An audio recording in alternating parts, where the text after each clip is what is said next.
Welcome back. This will be the fourth and final module of the Budget 2 course. I hope you were able to answer the questions in the previous module. In this module, we are going to look at the fiscal closeout, specifically how it relates to performance reports and financial reports.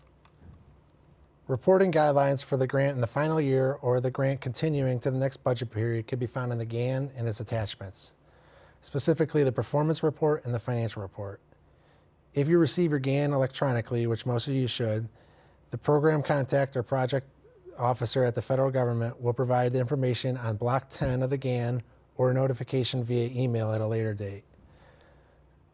Nowadays, there is more emphasis with the performance reports, with typically the financial report consisting of your G5 drawdowns, which I have stressed the importance in previous modules.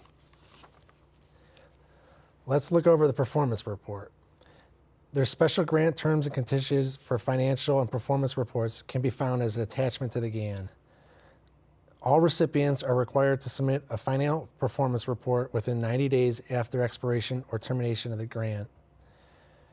And in multi-year or continuing awards, this must also be completed after 90 days of the performance report must be completed after the annual end date or an earlier date if your project officer stresses that to you. The performance report is completed on a website located on this screen, trio.ed.gov. You will download the materials from that site, complete it, and download it as a PDF and submit it.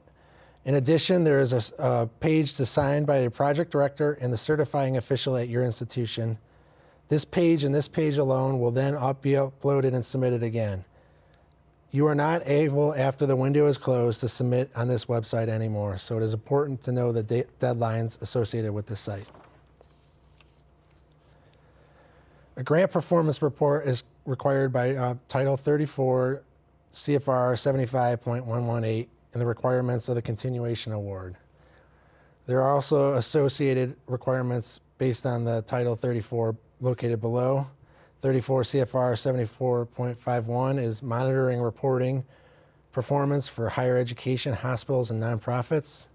34 CFR 80.40 is monitoring reporting program performance for state and local governments, which I do not have any additional information on these slides, as most of us fall into the first one.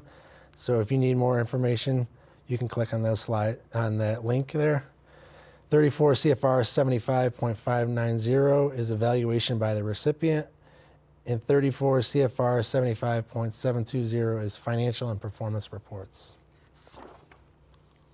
So let's look at 34 CFR 75.118 requirements for continuation award further. And that's a big one there. If a recipient fails to submit a performance report that doesn't meet the requirements, continuing funding will be denied. So obviously the 90 days and any other requirements given to you, you must abide by or you will risk losing your funding. 34 CFR 74.51 is monitoring and reporting program performance.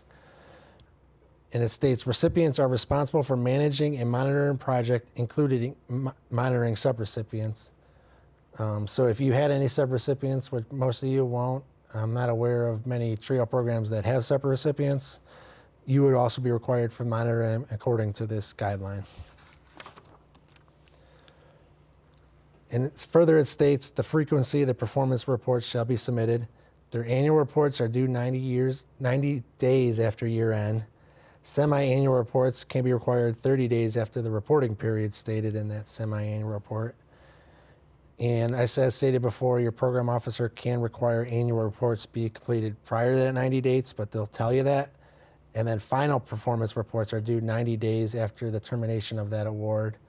So if you're in a 5-year cycle, after your 5th year, there will be a final report 90 days after that. If inappropriate, which the determination will not be up to us, it would be up to Department of Ed. A performance report might not be required, but in TRIO programs, they will be required. Generally, the performance report contains the following information: a comparison of actual accomplishments versus the goals and objectives. And then, as I've stated before, the goals and objectives will be stated in your GAN. So your latest GAN will contain the student numbers and any other objectives. So you're comparing what you actually did versus what you said you would do. And then if you do not meet the goals, you'll have to state the reasons why you did not meet the goals. So that's why it says reasons why goals were not met, if appropriate. If you met your goals, you will not have to give reason why, but if you failed to meet the goals, you will have to explain what happened that made you not accomplish what you said you were going to do. And there will be other pertinent information, including analysis and explanation of cost overruns. The recipients are not required to submit more than original and 2 copies of performance reports, but as I stated before, now it's done on the website, so that is uploaded to the site. So that might be a little outdated unless you submit it paperly. Recipients shall immediately notify any developments, problems, delays, or adverse conditions which materially impair the ability to meet the objectives of the award. So you shouldn't be waiting to the end of the award to let your program officer and the federal government know that you're not going to meet your goals and objectives. As mentioned in the budget modification, this should be done to get prior approval because it will result in a change of scope and objectives, which will require prior approval, and you don't want to wait to the end to let them know that you're not going to do what you plan to do. And in that statement, you must include a statement of action taken or contemplated and any assistance that will be needed to resolve this issue. As I stated before, the Department of Education may make site visits as needed. Usually before the site visit or at the site visit, they'll give you the goals of the site visit. So there might be financial factors, there might be performance factors. It won't be known until that specific site visit, or it might require both. So let's look next at 34 CFR 75.590, evaluation by the recipient. The recipient shall submit a performance report or final report that evaluates the progress in achieving the objectives in its application. So again, those are located in your GAN, Block 10. The effectiveness of the project in meeting the purposes of the program, and the effect of the project on participants being served. This is your opportunity to evaluate the effectiveness of your project and the effect it had on the people you were serving.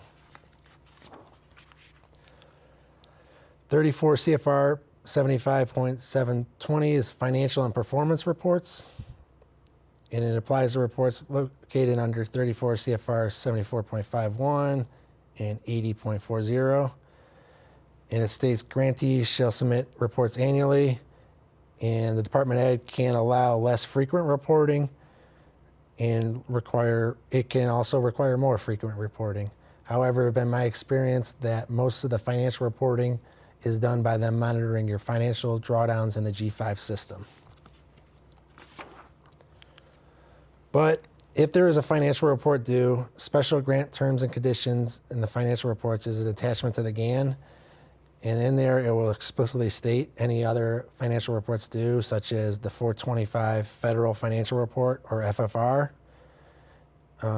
But unless it's explicitly stated, it's generally not required. And as I mentioned before, the G5 drawdowns that you or someone in your institution completes to be reimbursed for your expenditures are relied on for the expenditures of the award. So if we look at this screenshot on the G5 system, many of you are probably familiar with this. You should all have an individual login specific to you. Each department and user should have their own login. It's based on your email, and you'll have your own password, and you shouldn't be sharing that password, as many of us know. And right on the welcome, you can see from the date I took this, there is periods where the United States Department of Education will take the G5 system down and you will not be able to complete drawdown. They'll communicate this usually via email memo, and it should be forwarded if you're not sure if everyone gets it, so that we're aware, because this could delay your payments by several days. But if not, you have to make sure, as I stated before, that you're completing timely drawdowns in this G5 system. It will impact your financial monitoring, as I mentioned in the previous slides. There's usually not other financial reporting due as part of this. So and then eventually, the G5 for that specific award will be removed. So you only have a certain time period to make your drawdowns. So it's very important that you are making timely drawdowns in this G5 system. So this will include this module and the Budget 2 course in completion. There will be questions following this module. If you have any questions for this module or anything related to the Budget 1 or Budget 2 course, please submit them to Nichelle Knox, and her email is located on this slide.